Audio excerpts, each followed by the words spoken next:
Hi there, welcome to Yoga with Anne. I know it's been a while since I've recorded a yoga video, but I'm back.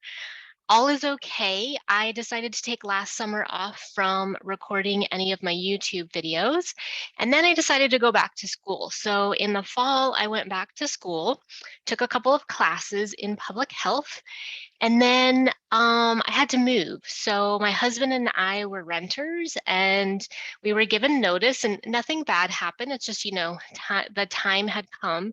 And so we had to temporarily move into a small space and then look for a house to buy. So you might notice like the walls are different. This is my official yoga room now. So that process was about 3 or 4 months, and we moved into our new house at the end of April. So there's been a lot of, it's an older house, so there's work being done, still going to be done, painting of walls, mother-in-law is coming to visit, or I guess one mother-in-law coming to visit to help with things around the house. So there's been a lot going on. I'm hoping now that I have a little more time to record a few videos, but life happens, life gets in the way.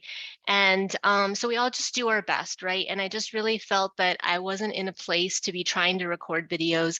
I love providing yoga for people, whether it's on my YouTube channel or in my Zoom public classes or the private sessions I do, whether in Zoom or in person in Tucson, but they take a lot of energy and a lot of time. And so I just have to be in the right place to do the particular things that I do, that I choose. I do believe yoga is important. I want to give my gift of teaching and studenting to other people, but knowing when it's appropriate for me to do that or not do that. So here I am to teach a class for you today. So I have a different setup than I've had in the past. I do have a camera that moves, but I have to move it. I don't have a camera person. I will let you know that my adorable greyhound is in the room with me today, and he will likely sleep the whole time and it won't be an issue. But at some point, he may decide that he wants to go to a different dog bed that he has. So if he needs to get up, I will let him out. That's just life of a dog, of a greyhound, whatnot. So if you're new to yoga with me, welcome. I'm so happy to have you here. I teach what I call Hatha alignment. It's a slower pace yoga. We make sure that we've got proper form, proper alignment, that we're being safe with our own bodies, right? That's really important. So I know a lot about bodies and anatomy and whatnot, but you know what's best for your body. I give modifications, I give suggestions, I encourage adaptations, whether it's something that I am asking you to do or you come up with yourself. So those are all very important. The most important thing is to honor your body and to not hurt yourself. So if something doesn't feel right or you just are certain that you shouldn't do that, then you do something else. And if you're super new to yoga, then maybe you just lie down on your mat or you hug your knees into your chest or you start in what's called constructive rest, which will be there in a moment. You can do yoga without yoga props. I like yoga props because they make our arms longer, they make poses more accessible. There's things we can do that we just can't do without props, but they're not necessary, right? Like I like them, they enhance my practice, they allow me and make things accessible, whatnot. But the biggest thing to have is some sort of blanket, and it doesn't have to be a yoga blanket like I have here. It could be a bath towel, it could be a beach towel. Those are really great because they fold and roll well. So that's something that you would need. If you do have a blanket, make sure it's not like a big squishy blanket. It needs to be able to fold, to roll. Those are, that's typically what we use for yoga. If you're taking a restorative class or like at the end in Shavasana and you're cold, you can use any blanket to cover up. It doesn't have to be the more appropriate foldable rollable blankets or towels. I like to use yoga blocks. If you don't have them, books can work, or I will teach around it, right? So I'll show you how to use the block, and then I'll say, this is how you can use your own body. Or, you have walls or furniture, stuff like that works as well. And then a yoga strap. So if you don't have a yoga strap, we also can work around that.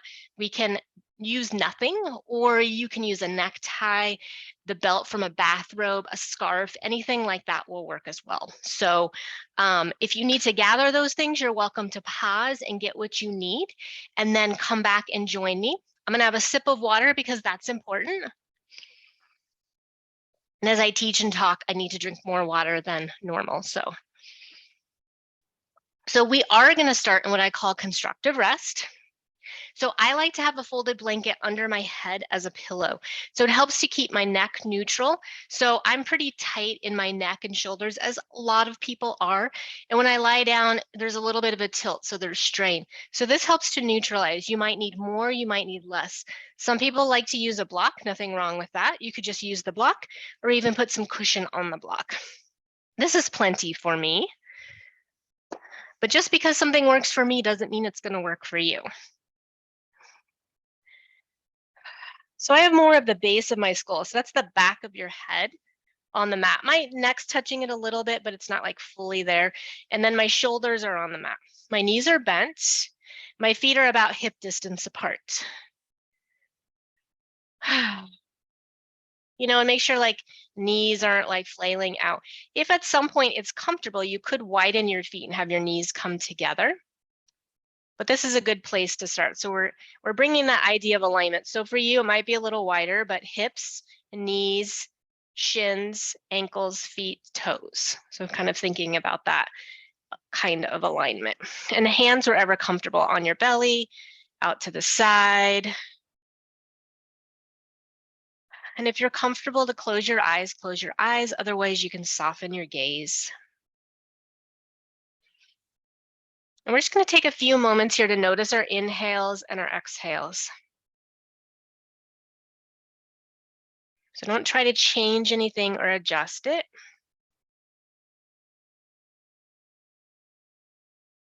With your hands on your belly, on your ribs, even on your chest, you can feel that movement, that rhythm. And maybe next inhale a little bit deeper. And let out a sigh. Let's do that again if that feels good.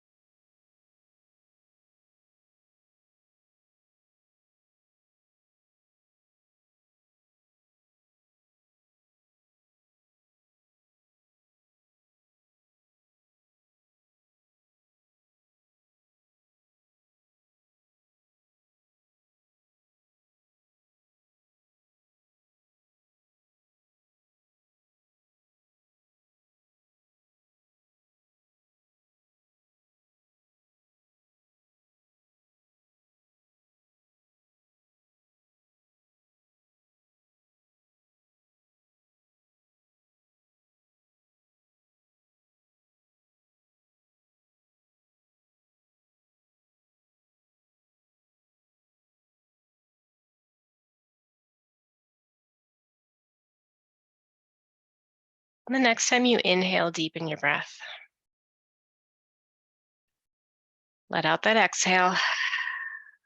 And let's start to move our fingers and toes, maybe some bigger movements, like just check in with how your body's feeling today. Maybe you want to hug in, maybe you want to stretch. And it doesn't have to be like yoga, right? Just movement, making your body feel better. Maybe a little rock side to side.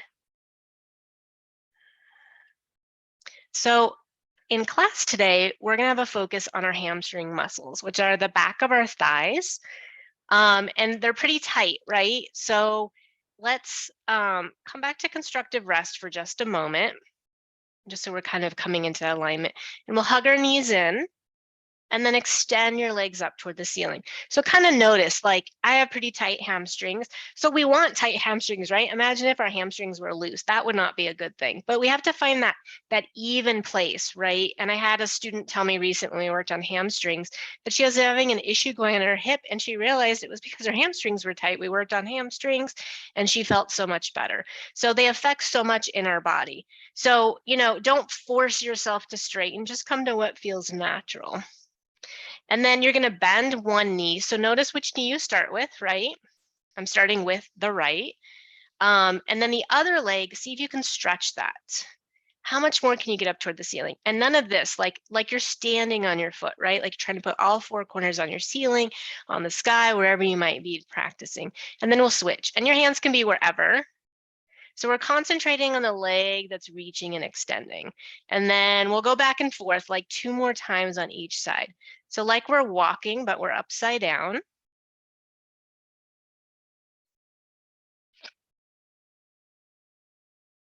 And then you'll hug your knees back in and you'll set your feet back down. And I realized that when we came to lie down, I didn't mention to you, this is a regular thing for me, to have your strap nearby. So I'm actually going to roll over and get my strap. And then I'm just going to put it over here near my head, and I'm going to come back down. Coming back into constructive rest. Hug your right knee into your chest. This time, bring your hands around the back of your thigh, and you'll start to raise and lift. So you might notice, because one foot is grounded and rooted, the other leg maybe goes a little more towards straight. You might still be really bent, right? And that's okay. So here we're at the mercy of our arms, right? I have pretty short arms. So, you know, I'm kind of at my max here. If you have longer arms, you might have more space to go out farther away. So you just do your best. But imagine like reaching from, so your hamstrings start, you know, they're at your butt, and then go to your knee, and one actually crosses over the back of your knee. And this is the opportunity to check in with the breath. And if you're doing too much, like bend your knee a little bit or come out. All right, hug that knee back in, set your foot down. Hug your left knee in. Reach and extend here. And I wish my arms were a little longer on this side, because this side's way tighter. And I could go a little straighter if I had a little bit tiny bit longer arms. But that's okay. That's the body that I have, right? It is what it is. And in a moment, you'll see that's why we have a strap. Hug your knee back in and set your foot down. So if you don't have a yoga strap or something that can work like a strap, repeat what we did on the first side. Let's hug our right knee in. If you have a strap, lasso your foot. Some people need to actually like sit up to do this. So whatever you need to do. Placing it somewhere on the foot. You could do the ball of the foot, the arch, or even the top of the heel, which is a little difficult for me because, you know, you don't want it too far back. So you just find the best spot for you. And then the strap makes your arms longer, right? So this is called hand to big toe pose, or Supta Padangusthasana in Sanskrit. And there are some people who can easily touch their foot. If I do that, look what happens to my body, right? So this is not benefiting me in any way. It's better for me to use a strap. And then watch this. Okay, so my knee is a little bent. If I move my leg away, I can bring my leg straight.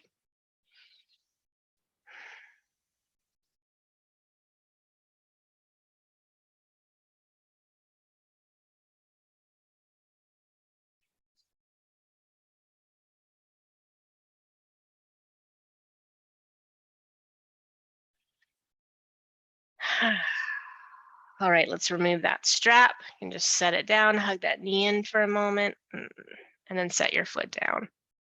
Left side, hugging it in, getting that strap over your foot, and then reaching and extending. And imagine like from right under your butt, that you're reaching up through the back of your knee and then out your heel. And again, once you're up, then you adjust, right? And if you just have your hand at the back of your thigh, then you just work with what you have.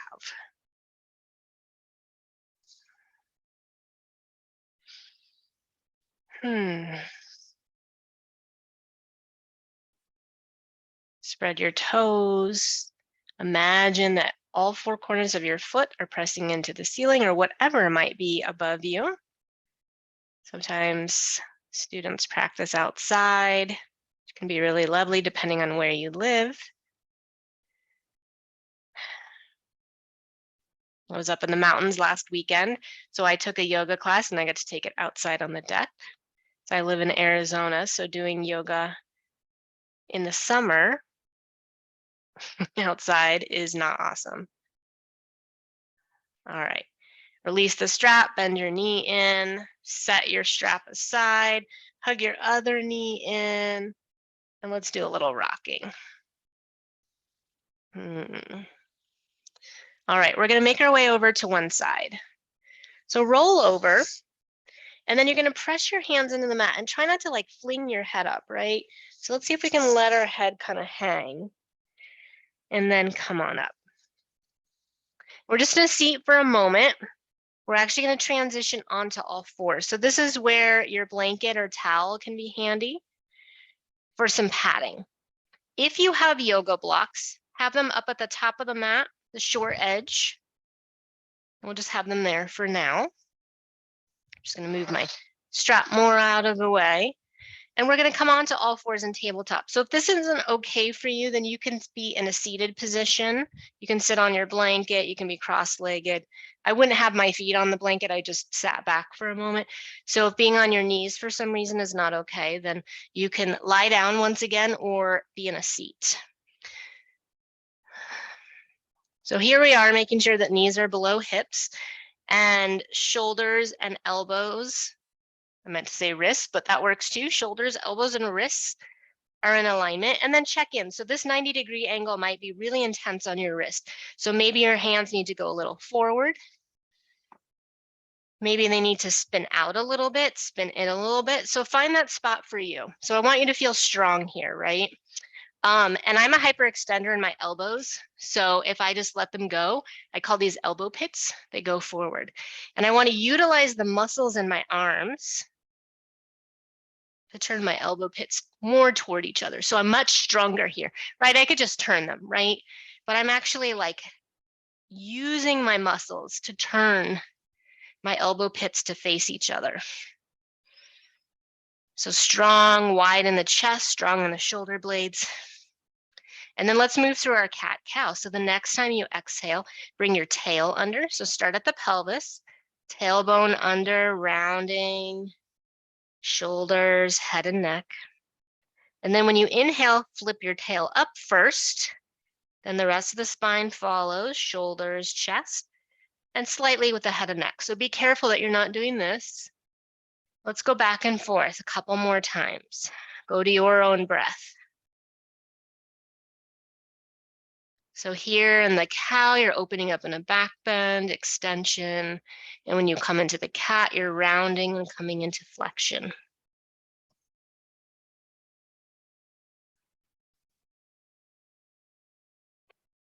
And just because we have a hamstring class doesn't mean every single thing we do has a focus on hamstrings, right? Certain muscles, you know, when we work on hamstrings, on shoulders, those are things I can think of offhand. We have to be careful not to overdo it, right? All right, coming back to center. So I'm actually going to flip, turn around, because I think this will be easier to see this way. So I'm still in my tabletop. I'm going to extend. So now I realize you can't see me. I'm going to extend the leg behind me, right? So toes curled under. And I'm not like hanging out here. I'm really activated through that leg. So I didn't say which leg, because with me flipping around, rights and lefts get confusing.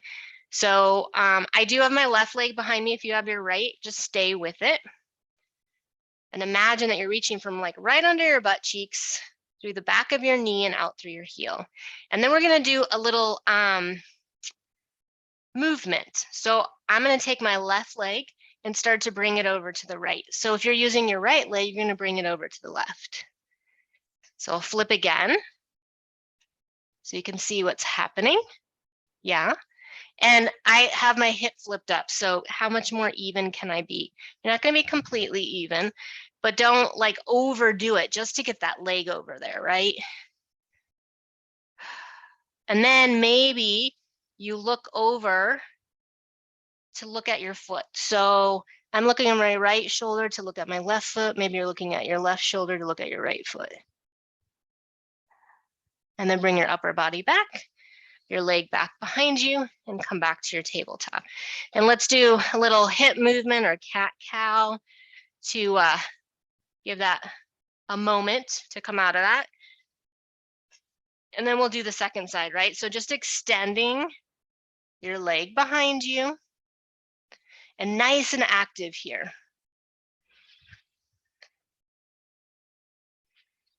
And then let's start to bring it over to the opposite side. So you're kind of bringing yourself into a little bit of a twist. If you choose to look over at that foot, then you're bringing yourself into a side bend, a side stretch. So the side that you're looking over at your foot, that side is bending and the other side is stretching. Your upper body is moved, bring it back to center, come back to the leg behind you, and then back to your tabletop, and maybe you do a little cat-cow, a little movement here, shaking out the legs, whatever works. All right, we're gonna come into Adho Mukha Svanasana, which is downward facing dog. So, if staying in tabletop works for you, if you wanna come onto your forearms, if you wanna have your hands at the wall, you have all sorts of options for downward dog.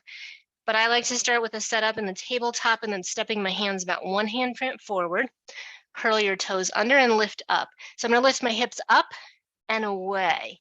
So my spine's gonna get long. Knees can be bent a little or a lot.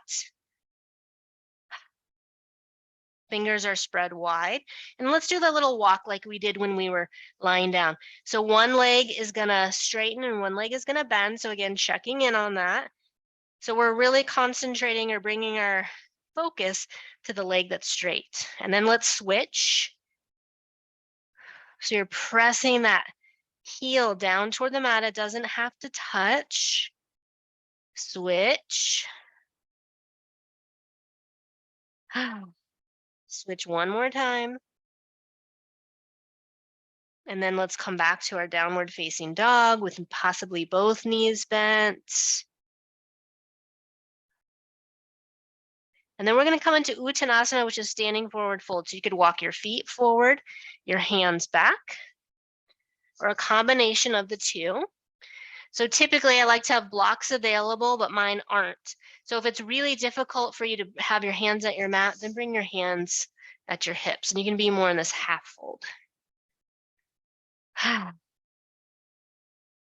And let's bend our knees a little bit. We're going to tilt our pelvis up and stand on up. So for a moment, because I'm not going to adjust my camera, just kind of shake it out, the arms, the legs. And then we'll bring our blocks, okay? So you can be up at the top of the mat or wherever is best for you. So I'm coming into standing with my toes spread. And I'm standing tall, right? So shoulders are above my hips, pretend like I'm standing. Head's not doing anything weird. So we're just in this nice mountain pose. We're just gonna be here for a moment. And then you'll bring your hands to your hips and start to hinge at your hip creases.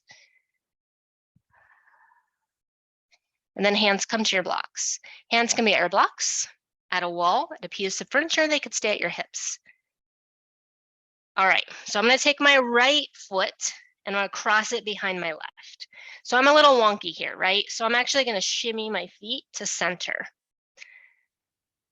I'm gonna stay in this half fold. This works for me. So we're gonna bend our knees a little bit. And even though we're gonna lift both legs, we're really thinking about the back leg right now. So imagine from behind your kneecap that you're lifting up to your butt. So have that action as you start to straighten your legs. We're gonna do that 3 times.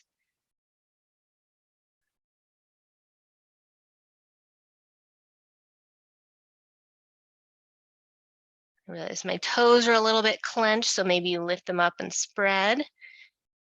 And if it works for you, I'm gonna take my right foot and I'm just gonna bring it over. So now it's the front foot. If that doesn't work for you, then adjust it. But now our left foot and leg are in the back. All right, so you might have to, adjust a little. And let's bend our knees. And then again, lifting from behind your kneecap up towards your butt to straighten. So you're not just like pushing your leg straight, right? It's intentional action with your muscles. Before we go again, let's pick up our toes and spread and then set them down and then bend your knees again. And lift up again. One more time. Bending. And lifting. Awesome. Let's be here for a breath or two. All right, let's uncross. Come back to a regular forward fold. I'm gonna set my blocks to the side. I'm gonna bend my knees a little bit, bring my hands to the mat. You could bring your knees down. And let's come back into our Adho Mukha Svanasana, downward facing dog. And this time, let's be a little more relaxed. I call this like the laissez-faire dog. So you can have your knees bent a little bit just to give those hamstrings a break. This actually gives you an opportunity to lift your sit bones higher and farther away. All right, let's bring our knees down to the mat. We're gonna do some lunges. So if you want padding, get that padding. Blocks ready and available. Again, if you don't have blocks, we can use our own body. And let's step our right foot forward. So I like to use blocks because they make my arms longer. So I'm checking in that my knee is right above my ankle. So, you know, if maybe you're not as set up in alignment wise, and this happens, this is bad for the knee. So we want to have this nice alignment, this 90-degree angle. It might be a little intense, so that's maybe where you're higher up on your blocks or even here. This is a little tippy for me. Usually you have to curl the back toes under, so decide what's best for you there. Low lunge. And then imagine that back leg that you're trying to move that back knee back, even though it's not going to go anywhere. So you're lengthening a little more. So, you know, not a whole lot's going on back there in the hamstrings. You might feel some here. I definitely feel more attention in my quads. They like to take over in a lot of poses. You could stay right here, or we're going to curl our back toes under and we're going to lift up into a runner's lunge. So nothing changed in this front part of my body, just the back leg, right? And it's really strong and straight. So imagine that you are reaching from under your butt out through the back of your knee and out through your heel. Let's bring that knee down. I'm going to bring my left block up higher. Keep my hand there. Your hand could be at your hip. I'm going to bring my other hand to my hip, and I'm going to turn to come into a twist. So notice what's happening with the head and neck. I try to keep myself pretty neutral. Think about these lower ribs are coming under and forward and through. All right, let's turn back. I'm going to lower that block. I'm going to come back to a tabletop.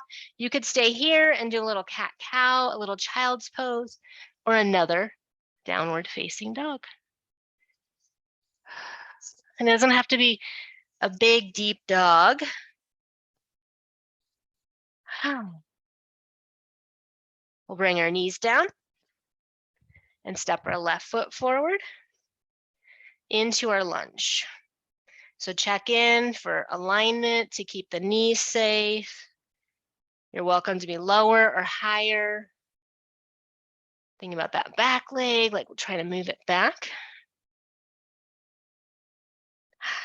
And noticing your breath. My hair is doing some crazy things today. Everyone says that Arizona has a dry heat, which for the most part is true, but during monsoon season, which it is, that is not true. I mean, it's not, you know, East Coast humidity, but all right, if we're gonna do that runner's lunge, let's curl our toes under, lift up. You can stay down. Check in that nothing wonky happened with that front knee.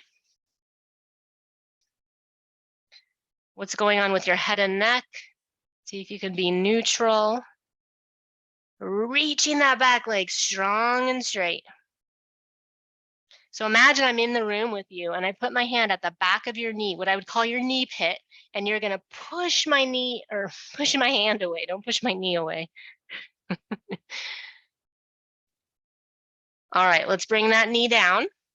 I'm gonna bring my right block up higher, have my hand on my block, my left hand to my hip, and I'm gonna turn away from the camera. So turning knees, ribs forward and through to come into a twist.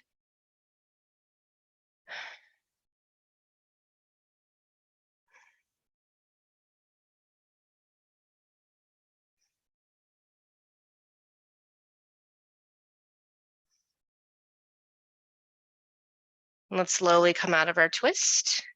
Put my block down, come back to a tabletop. One more opportunity to do a dog. You don't have to. You could come into child's, do tabletop, cat, cow, or make your way onto your belly because that is where we are going next.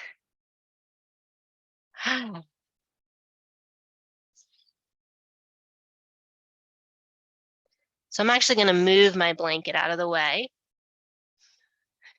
And then I'm going to come on down. So we're going to do a baby back bend here. So you could come into crocodile, where you could have your hands stacked and your forehead or chin here, even your cheek. For some people, that's not comfortable. So if you want to be more in a Sphinx pose, you can have your elbows a little bit forward of your shoulders and hands out, if that's more comfortable for your low back. You could be in more traditional Sphinx if that's okay for you. So just here in your crocodile for a moment, whatever variation you're doing. If you can have your head neutral, that's ideal, but I realize it doesn't always work. All right, we're gonna pick our right leg up. We're gonna keep it straight. So you're gonna lift it up just an inch or two and imagine you're gonna get it longer. It's gonna grow. Your toes are gonna touch whatever's behind you. And then set that down. Keep it active. So don't just like let it, flop over.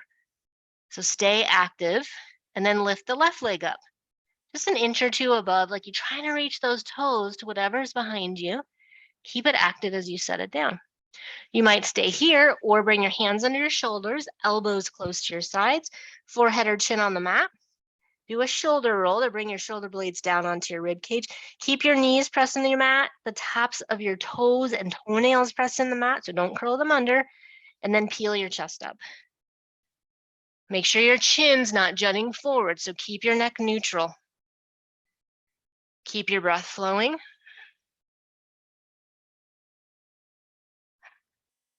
If you're still up on your next exhale, come on down.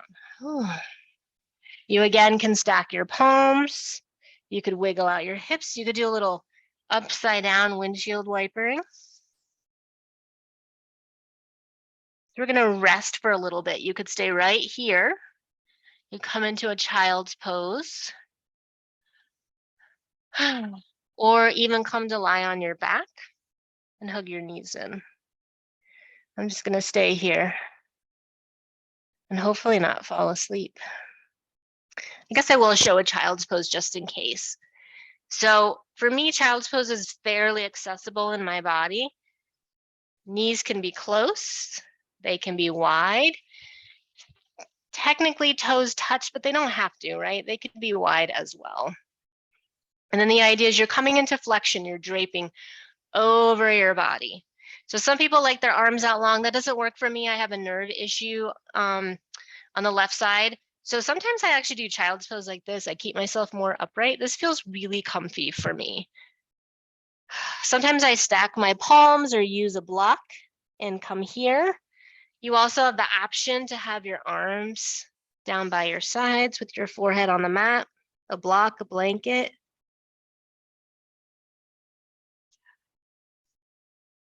You could have something under your sit bones. That actually is less comfortable for me, but for some people, you might need padding under your knees. You might even need to be higher. So child's pose is technically a resting pose, but not for everybody. So I'll give you another breath or two here.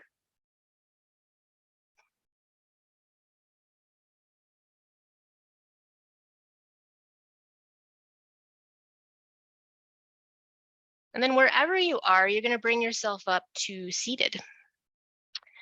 And we're going to use our folded towel or blanket. I'm going to show you sideways for a moment, and then I'll flip forward so that you can see what this blanket can do. So it's really easy for me to sit like this, right? A lot of us slouch, all of that. But if you sit at the edge, it helps to tilt your pelvis forward and allows your spine to be taller and longer, right? It's not going to be straight because our spines are not designed to be straight, right? We've got curves in it. but to sit as tall as possible. And, you know, I have yoga students that have all kinds of, I have a lot of stuff myself going in my back, and I have yoga students who have all kinds of things going in their back. So what I like to say is sit as well as you can, right? Because if you have, you know, kyphosis or scoliosis, you're not going to sit even really tall, but you're not going to sit straight, that's for sure. So I want to be in this position. So I'm going to turn.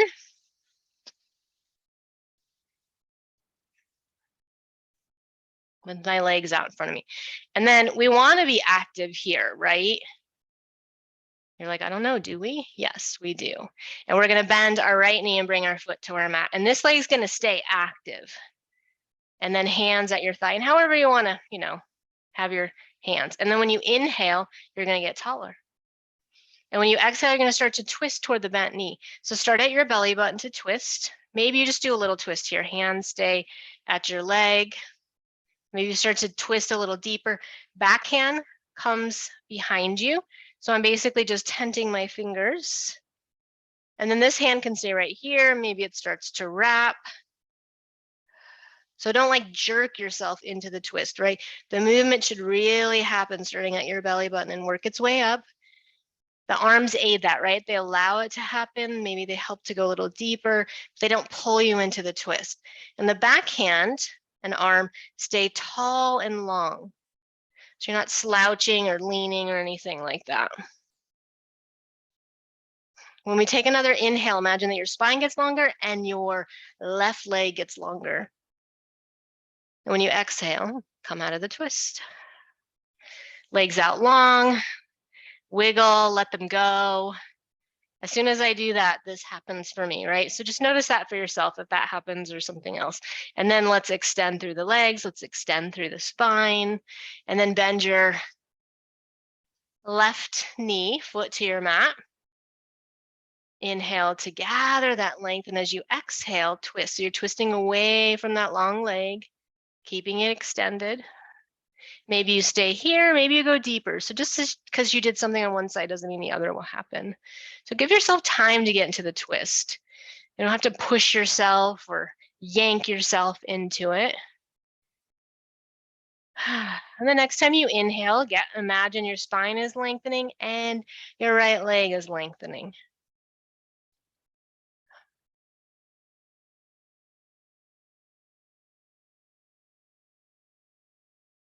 And the next time you inhale, do that again. Lengthen through your spine, through your leg, and as you exhale, come out.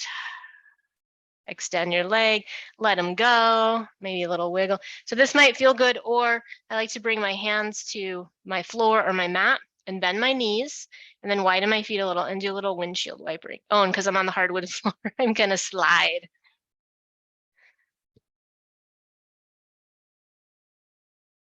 You do a little windshield wipering. Let that all go. All right, so we're gonna come to lie down. So we're gonna do a supported bridge and then our Shavasana, our final pose. So if you happen to have bolsters or lots of blankets that you want for your Shavasana, eye pillow, or something that makes your final pose really comfortable, you are welcome to bring that around. We're gonna come into supported bridge, which can be done with a towel or blanket. So I mentioned that I have a nerve issue in my neck, and it's all kinds of weird stuff. I don't need to go into the details, but when I come into a supported bridge without support under my shoulders, there's a lot of pull in my neck. So I'll just show you for a moment with a blanket or a block what, you know, most people would do. There's nothing wrong with doing it the way I do it, and you can do it. I just want to show you set up for it. And you're also okay doing it this way, or coming into Shavasana early. So I'm in constructive rest. I press my feet into my mat and I bring my block under my sacrum. So make sure it's not at your low back. And it's a resting pose, right? It's a restorative pose. It's a supported pose. So if I'm using my blanket, it's a little thicker. So same idea, press in and lift. And there's a little more support. So it does support your low back, your sacrum, your hips. Arms can be wherever's comfortable. If you have a bolster and you want to do this with the bolster, you're welcome to do that as well. So just this position, it pulls on my neck. So what I do is I use the blanket under my shoulders. So if you've taken class with me before, we've done supported bridge, you do not have support under your head, because then when you come up, your neck smashes into whatever might be there. So we want to keep the neck safe, and this keeps the neck safe. You don't have to do it this way. I'm just instructing it since I'm going to do it this way. So I come to lie down and my shoulders are on the blanket, and I make sure that there's a little blanket above my shoulders, because when I come up, I'm going to move a little bit. And then my head, the base of my skull, is on the mat and my neck isn't touching anything. And I'm basically in constructive rest. And then I press my feet into my mat and I lift up. Block goes under my sacrum. And what I like here is that my arms kind of come out into a T, if that's comfortable. You know, it can be in any position. And I have a little bit more opening and support here in my chest, my collarbones. You might want to have your feet wide and knees together, a regular constructive rest. This is the most comfortable for me. We'll stay here for a few more breaths.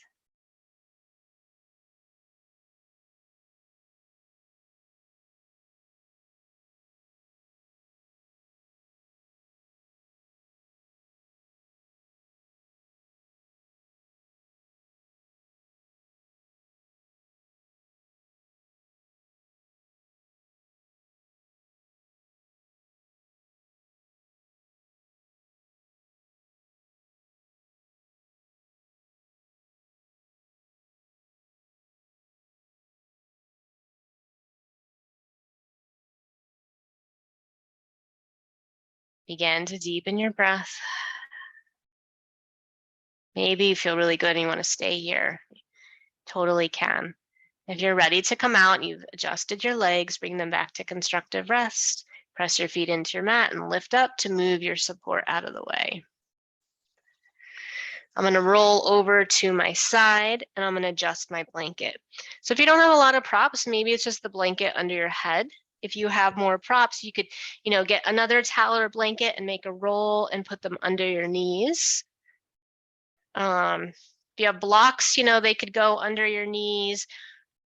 Pillows, cushions from your couch, any of those things can work. So I'm just going to put a roll under my knees. I like to have support under my knees typically for my Shavasana. You could also just do constructive rest, right? And it's not just, that's totally fine. If lying back is not appropriate for you and you want to be seated, seated is fine. It's just the idea is to come into quiet, to calm, to stillness after our movement practice. If you have an eye pillow, you can cover your eyes or turn lights off. I actually go a little wider with my feet and legs here. Having support under your knees is good if you have low back issues, so consider that as well. And we'll just come to quiet, to calm, to stillness.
Deepen your breath.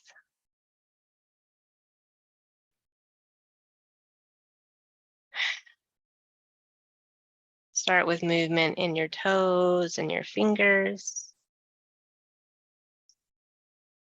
ankles and wrists, feet and hands. You could stretch, you could hug your knees in. Make some other movement. Eventually, you'll bring your feet back to your mat. I like to hug my knees in, maybe rock a little. And let's come over to one side. And again, let's try not to jerk our head up, right? So see if you can allow your head to kind of hang as you press your hands into your mat to lift up. And your head comes up last. And let's have a seat. So if sitting cross-legged is okay for you, you can sit that way. You could sit in Baddha Konasana. You could sit with your legs out long, any position. I like to sit on a block in what's called hero pose, Virasana. Don't force yourself to sit this way. This just works best for me. Let's just take a moment in our seat to feel the residue of our practice, any sensations you're feeling, what's maybe changed or shifted since we first started our practice together. Allowing your sit bones to be grounded, whatever you might be sitting on, your spine to be as tall as it can be, your eyes closed, your gaze softened, or even eyes open. Bring your hands together at heart center in Anjali Mudra. This is how we seal our practice together, close our practice. Keep peace in your mind, keep strength in your body, and keep love in your heart. From my heart to yours, I bow to you.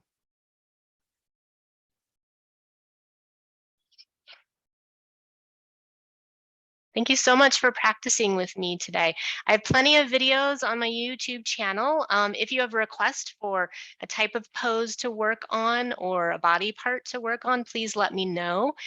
I usually at the end give all the spiel of where you can find me, but I'll have that in the description section for you. So if you need to get a hold of me, you can find me on most social media, and I'll also include my email. So I hope you have a lovely day. Thank you so much for practicing with me, and I hope to be back soon.